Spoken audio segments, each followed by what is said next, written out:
Who are the Indians?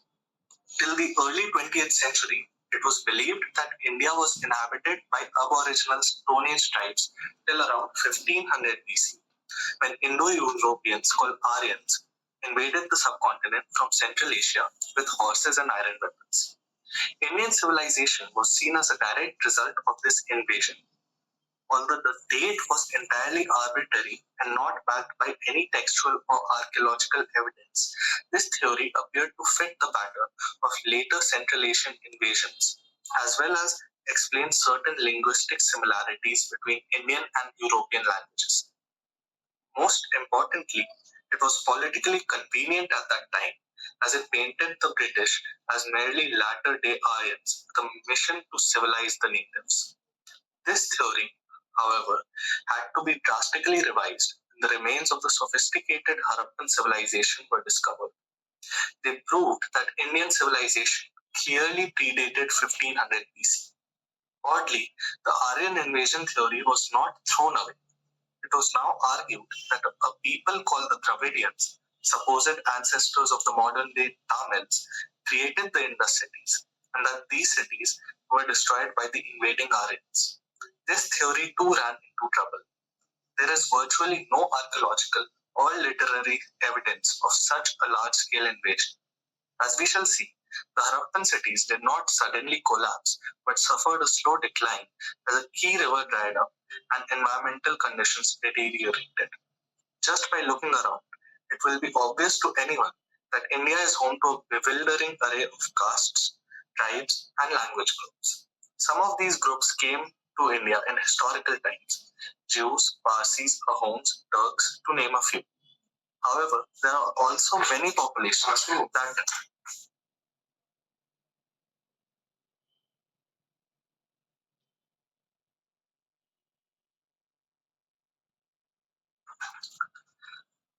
However, there are also many populations that have lived in the country for a very long time. Further complicating the picture is the fact that there has been a great deal of internal migration over thousands of years. So, where a group is found today may be very different from where it originated. Over the centuries, most groups have mingled, and yet a few have retained their unique identity to this day. In isolated pockets, such as in the Andaman and Nicobar Islands and in the northeastern states, there are still tribes that have remained separate from the mainstream since prehistoric times. Given this multiplicity, it is very difficult to generalize about the ethnic origins of all Indians. Nonetheless, 21st century genetic studies provide some clues about how the Indian population came to resemble today's complex milieu. This too is an evolving area of study, but we are getting some sense of the broad contours. The first thing that we should be clear from the outset is that there are no pure races, with the possible exception of some tiny isolated groups. The vast majority of Indian tribes, castes, and communities are a mixture of many genetic streams. This merely confirms what we can all see, that Indians come in all shapes, sizes, and shades, and these can vary quite a lot, even within the same family. Nevertheless, some patterns of genetic distribution are discernible. The first clue came with a 2006 study that India's population mix has been broadly stable for a very long time, and that there has been no major injection of Central Asian genes for over 10,000 years.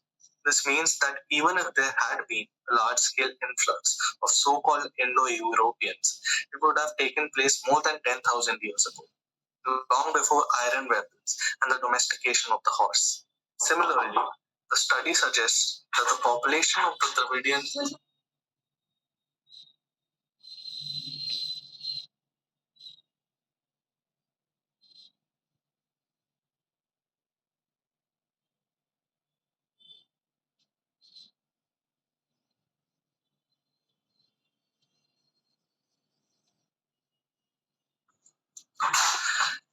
This means that even if there had been a large scale influx of the so called Indo Europeans, it would have taken place more than 10,000 years ago, long before iron weapons and the domestication of the horse. Similarly, the study suggests that the population of Dravidian speakers has lived for a long time in southern India. The so called Dravidian genetic pool may have even originated there. More recent studies have added color to these discoveries. A study led by David Reich of Harvard Medical School, published in Nature in 2009, suggests that the bulk of the Indian population can be explained by the mixture of two ancestral groups: the ancestral South Indian (ASI) and the ancestral North Indian (ANI). The ASIs are the older group and are not related to Europeans, East Asians, or any group outside of the subcontinent. The ANIs are a somewhat more recent group and are related to Europeans. Not surprisingly, ancestral North Indian genes have a larger share in North India and account for over 70% of the genes of Kashmiri Pandits and Sindhis. However, it is interesting that ANI genes have a large 40 to 50% share even in South India and among tribal groups of Central India. Indeed, there is no pure population of ancestral South India. The only populations without a large ANI input live in remote places like the Andaman Islands. Incidentally, there are also no pure ANIs. There may be a temptation to equate the ANI ASI data to the old Aryan Dravidian racial theory. One should be careful doing this for a number of reasons.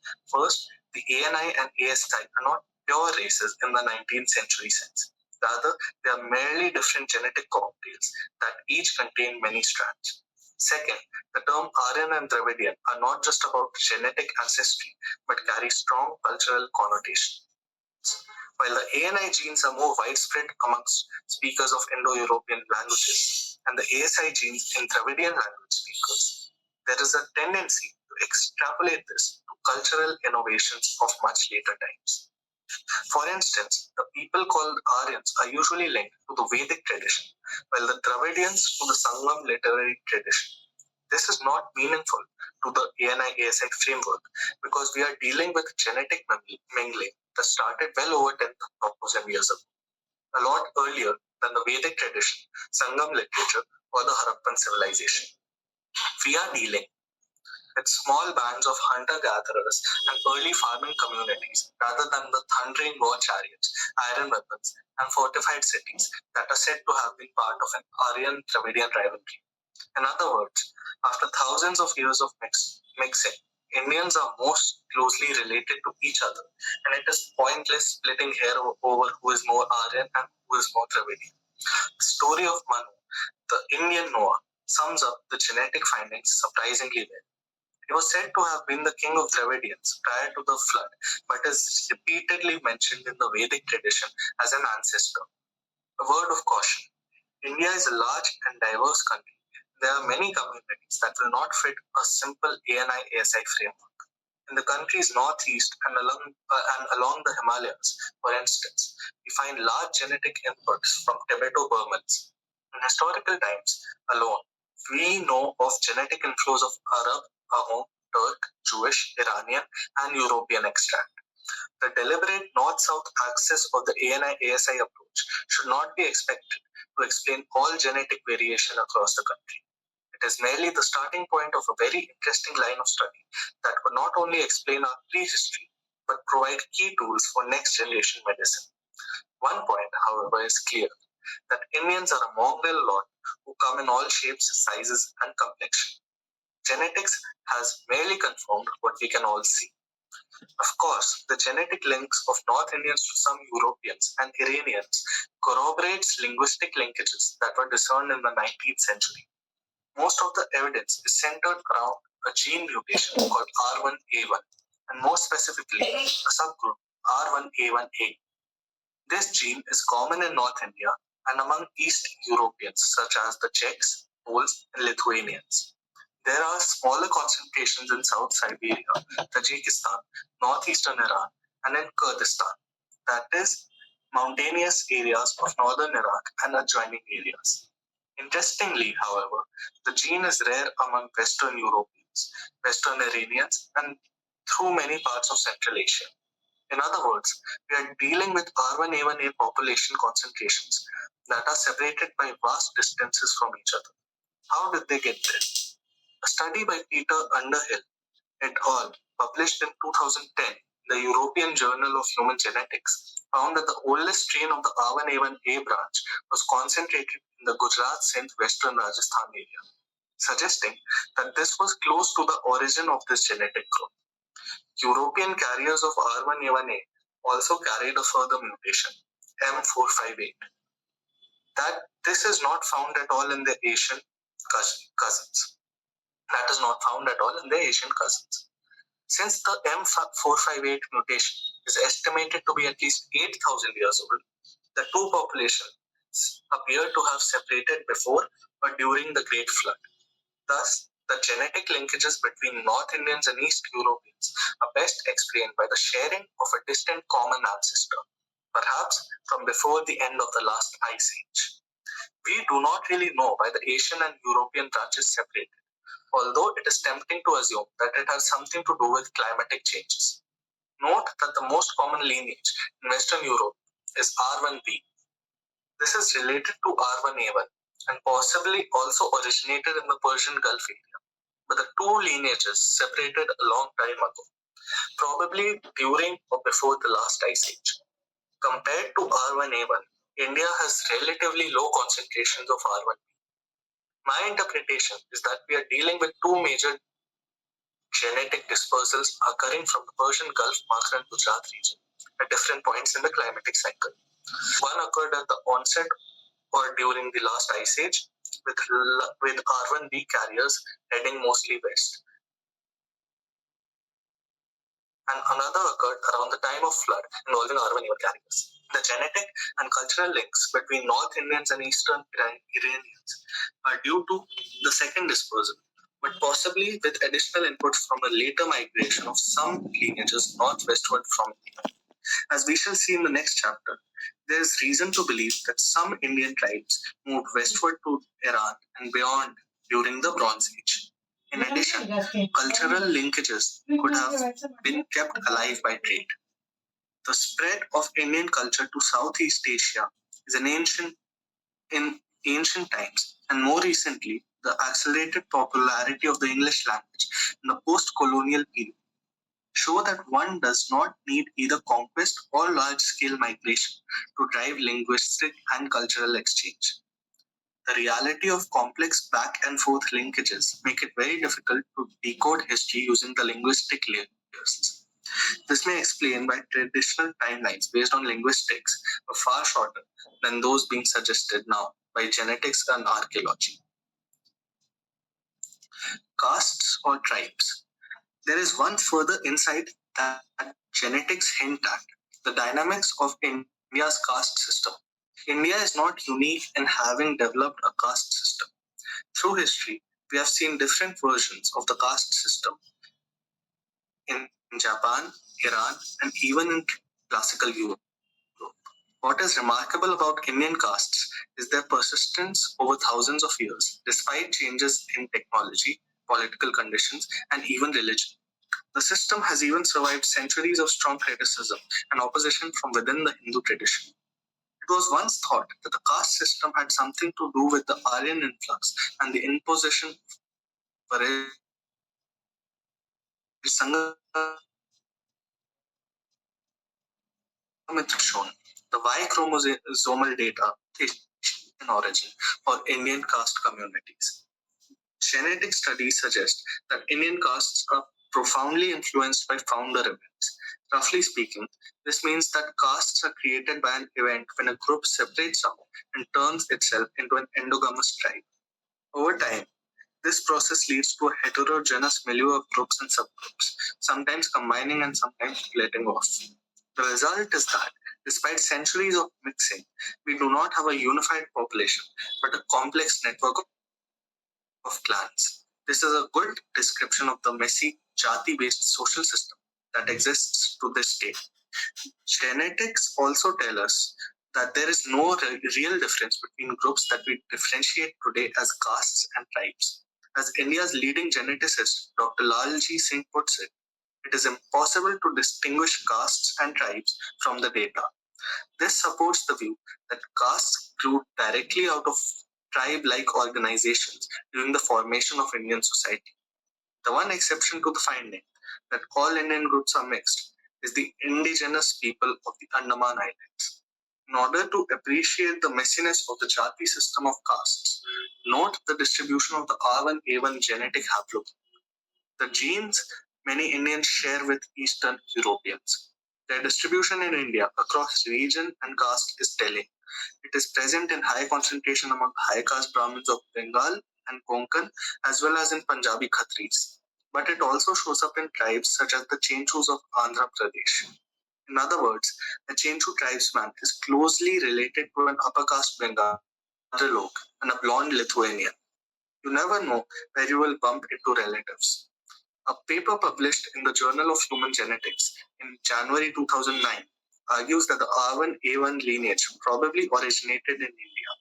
The study argues for the autochthonous origin of R1A1 lineage in India and a tribal link to Indian Brahmins. Thus, we may well be dealing with a particularly successful Neolithic clan that branched out in different directions and whose descendants experienced very different fates. There's a difference between the genetic reality and the rigid and strictly hierarchical Varna system of castes described in the Manusmriti, laws of Manu. The Manusmriti is often used by scholars as the framework to understand the phenomena of castes. It now appears that the formal Varna-based caste system described in the text is a scholarly abstraction that may have never existed in reality. Instead, what we have here is a very flexible and organic milieu consisting of jatis that can adapt easily to changing times by allowing for evolving social equations. For instance, the system can spontaneously create new castes whenever new groups need to be accommodated. Similarly, groups can be promoted or demoted in status according to the prevailing social conditions. This fits what we know from historical experience, including the formation of the warrior Rajput caste in the medieval period. In the past, these groups vied with each other to move up the pecking order. Today, we have the opposite situation, where they vie to be classified as backward in order to benefit from affirmative action. The logic of collective action is the same.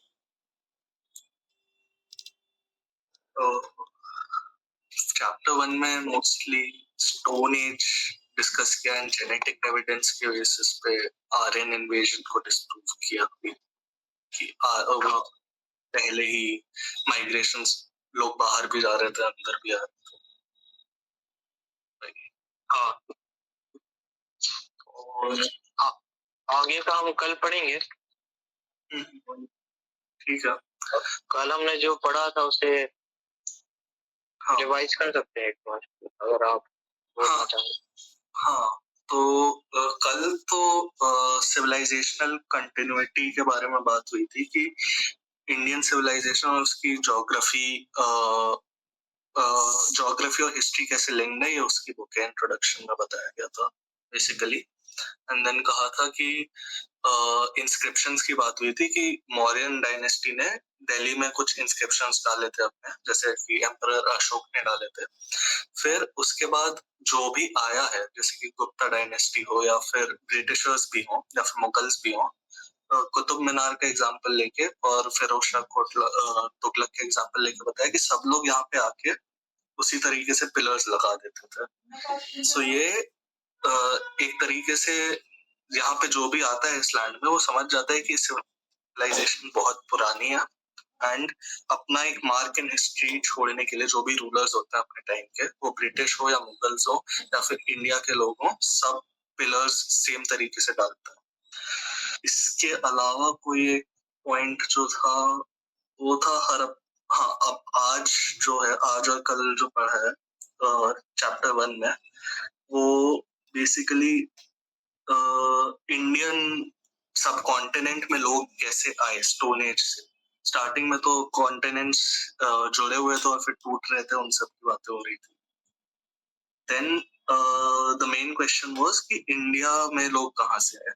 तो उसकी theory जो western historians देते हैं that is कि यहाँ पे कुछ uncultured लोग थे जिनके पास शहर नहीं थे, जो हंटर गैदरर्स थे, एंड 1500 बीसी में बाहर से घोड़ों पे आयरन यूज करते हुए आयरन एज में आर्यंस आए थे एंड वो बेसिकली इन्वेजन किए थे, यहाँ पे शहर वहर बनाए थे. बट ये चीज को डिस्प्रूव किया संजीव सान्याल ने 2-3 एविडेंसेस लेके। पहला था कि हड़प्पन सिविलाइजेशन ही मिल गई, वो 1500 बीसी से बहुत पुरानी है, तो इस वजह से मतलब पहले ही हम लोग सिविलाइज्ड थे। फिर उसने जेनेटिक एविडेंस लिया कि आप लोग कह रहे हो कि 1500 बीसी में नॉर्थ वेस्ट से बहुत सारे लोग आर्यन आए थे, बट देन उसको R1A1A जेनेटिक हैप्लोग्रुप को लेकर डिस्प्रूव करता है, कहता है कि वो गुजरात माखन रीजन में बेसिकली निकला था और ओरिजिनेट हुआ था, एंड वहां से फिर इंडिया से ही लोग बाहर गए थे, एंड फिर वो बाद में आए भी हो तो उनका जेनेटिक्स पे कुछ ज्यादा चेंज पड़ा नहीं, क्योंकि वो सारे माइग्रेशंस 10,000 ईयर्स अगो हो रहे थे, लोग इंडिया से बाहर भी जा रहे थे, अंदर भी आ रहे थे। तो बेसिकली कोई इन्वेजन का एविडेंस है नहीं कि हड़प्पन सिविलाइजेशन जब एग्जिस्ट करती थी तब कुछ बाहर से लोग हैं, इसका कोई एविडेंस है। And I think next chapter में अभी स्टोन एज पूरा कवर कर लिया है, अब नेक्स्ट में ब्रॉन्ज एज मोस्टली कवर करेंगे, आई थिंक वो लिखा था। अच्छा, कल हमने ये भी पढ़ा था कि पहले जो अरावली हिल्स थे वो हिमालय जितनी हाइट के थे। Oldest surviving geological feature. हाँ, अरावलीज, एंड वो बेसिकली वो गुजरात नहीं, वो गुजरात के अराउंड अभी भी वो माउंटेन की हाइट के हैं, बट गुड़गांव वाले रीजन तक में और हिल्स बन चुका है अब। हाँ, वो बेसिकली प्लेन्स कैसे बने थे ये बता रहा था। हाँ, और डायनासोर के रिमेन्स जो मिले थे बालासिनोर गुजरात में। हाँ हाँ, और नाम क्या था? राजा सोरस नर्मदा कुछ था। हाँ, एक तो खुद की राइटिंग समझ में नहीं आती। और एक वो भी था कि टाइगर जो है वो बेसिकली इंडिया में तब आया था जब 12,000 साल पहले। हाँ, जब इंडिया टकरा चुका था, मतलब चाइना एंड ऑल से हिमालय फॉर्म हो रहे थे, तब ईस्ट से टाइगर्स आए थे। हाँ, साइबेरिया से आए या चाइना से, इसमें थोड़ी हाँ हाँ, वो 3-4 जगहें और भी थी, कहीं से आए हैं, ईस्ट से आए था। और आज जाना कि ऑस्ट्रिच जो थे वो पहले कॉमन थे इंडिया में। हाँ, बहुत पहले, मतलब स्टोन एज में कॉमन थे इंडिया में। हाँ, एंड तब लोग उनके अंडों को यूज करके कपड़े बना लेते थे, तो अंडों को टारगेट करके ऑस्ट्रिचेस को ही खत्म कर दिया। और अंडमान के जो ट्राइब्स हैं वो सबसे पहले माइग्रेंट्स। हाँ, वो अभी तक अर्ली माइग्रेंट्स। हाँ, उनके जीन्स में वो नहीं होगा, R1A1 जो है नहीं है। हाँ, कास्ट के ऊपर भी आज कहा कि बेसिकली स्टार्टिंग में तो कास्ट थी ही नहीं, और फिर कास्ट चालू हुई जब लोग वो अपनी जाति के बाहर शादी नहीं करेंगे, उसे एंडोगमी वो ले आए, तो इंटरकास्ट मैरिज को नहीं अलाउ कर करके नई नई कास्ट बनती जाती हैं और पुरानी हटती भी जाती है। और कास्ट आ रहे हैं। आर्यंस का तो वो ब्रेक ही कर दिया वो मैथ कि आर्यन इन्वेजन ही नहीं हुआ था, यहाँ के लोग ही हैं पहले से, तो आर्यन और द्रविडियन ऐसे कुछ डिफरेंस नहीं है इंडिया के लोगों में। किसी का भी ब्लड प्योर नहीं है दुनिया में, बस एक था, उसका नाम याद नहीं आ रहा, इजिप्ट का था, तथा खानों क्या नाम था। वही ना, फिर ब्लड प्योर रखने के लिए फिर वो एंडोगामी ज्यादा करना पड़ेगा, मतलब फिर भाई बहनों में ही लगाते हैं विवाह, तो उससे अलग ही रिस्क है ना, तो उससे अच्छा मिक्स होना ही अच्छा है।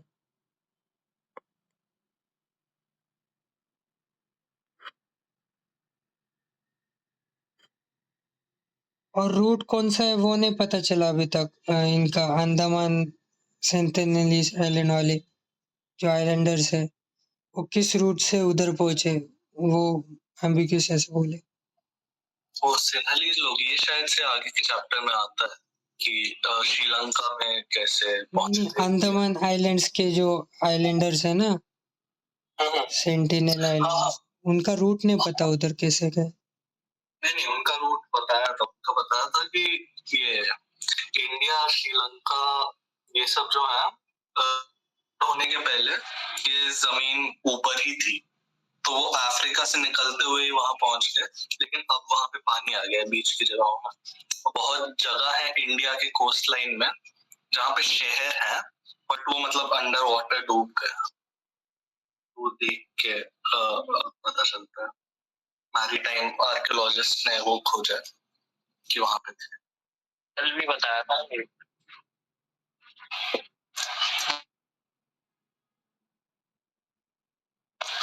तो बेसिकली अंडमान के लोग सेपरेट हो गए बाकी इंडियन कॉन्टिनेंट से, इसलिए वो मतलब बाकी से अनरिलेटेड रह गए अभी तक और अपना ही जेनेटिक लीनिएज बढ़ाया जा रहा। अभी इसीलिए उन लोगों से कोई इंटरफेयर नहीं कर गया, मतलब काफी अलग है। हाँ, ये कल संजीव सान्याल ने वो भी लिखा था एक लाइन स्पेसिफिकली कि वो लोग गवर्नमेंट से बात नहीं करना चाहते हैं और वो उनसे रेजिस्ट ही करते हैं, मतलब धनुष वगैरह लेके। तो उन्होंने लिखा था who are we to civilize them, अगर वो अपने में रहना चाहते हैं तो रहने दो। और बहुत कम ही कांटेक्ट हुआ है उनसे। थोड़े इन्होंने पहली बार वोट किया है इस बार, फोटो दिखे थे मैं अंडमान में जो वोटिंग हुआ ना लोकसभा का। सेनेटर्स ने किया या किसने किया? नहीं नहीं वो तो सेंटिनल आइलैंड वाले तो छोड़ ही दो, वो मतलब वो नहीं मतलब रजिस्ट करते, मतलब मिशनरीज जो एक्चुअली जाते उधर वो तो मार ही डालते उनको। जब हमको कुछ बोलना है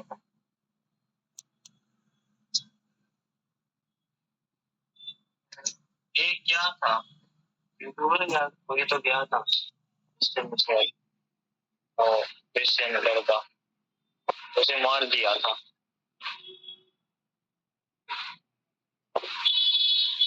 और मतलब अभी इतना दूर रह गया तो इधर का एक्सपीरियंस है ना अपने पास।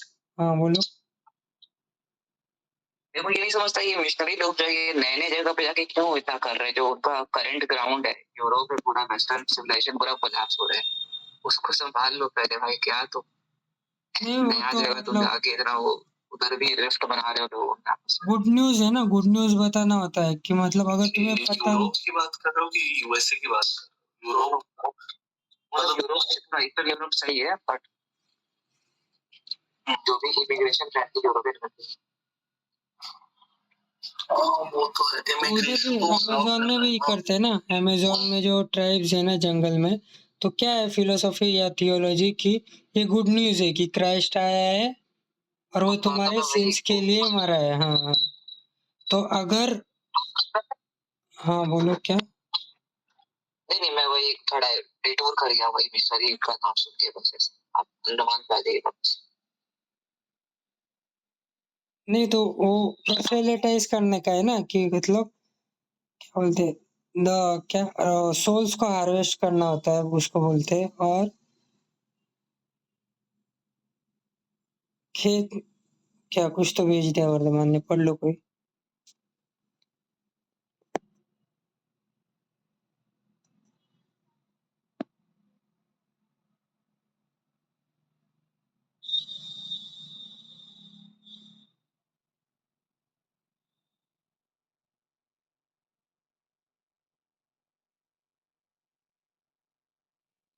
हाँ ये एलेबामा मतलब ये बाइबल बेल्ट में आता है, ये स्टेट्स है सदर्न अमेरिका में जिन्होंने विद्रोह भी किया था, जो सिविल वॉर हुआ था ना उधर का। तो ये सब स्टेट्स मतलब दो तीन चीजों से आइडेंटिफाई कर सकते हैं। एक तो मतलब हाई बर्थ मतलब फीमेल मतलब मैरिज के पहले प्रेग्नेंट होना वो, दूसरा है बाइबल थंपिंग, तीसरा है थोड़े उनमें से अभी भी स्लेवरी को सपोर्ट करते हैं, और चौथा है कि वो जो यूएस का फ्लैग है उसकी जगह कॉन्फेडरेट्स थे जिन्होंने वो विद्रोह किया था, उनका फ्लैग। ये 3-4 मतलब साइंस उस एरिया में ज्यादा है। मतलब जितना राजस्थान में होता है ना, हाँ, बाल विवाह उस रेट का उधर होता है, पर विवाह नहीं होता। 15-16 साल मतलब स्कूल में होते तभी प्रेग्नेंट हो जाते। वो परसेंटेज ऑफ टोटल पॉपुलेशन उधर, वो बाइबल बेल्ट कहते हैं, उधर ज्यादा है। अच्छा,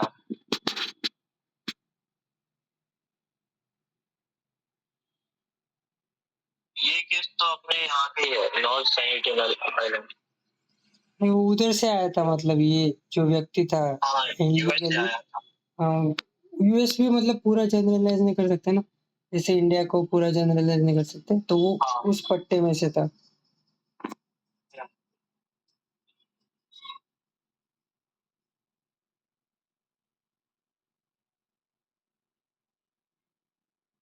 ठीक है, फिर अपन कल कंटिन्यू करते हैं।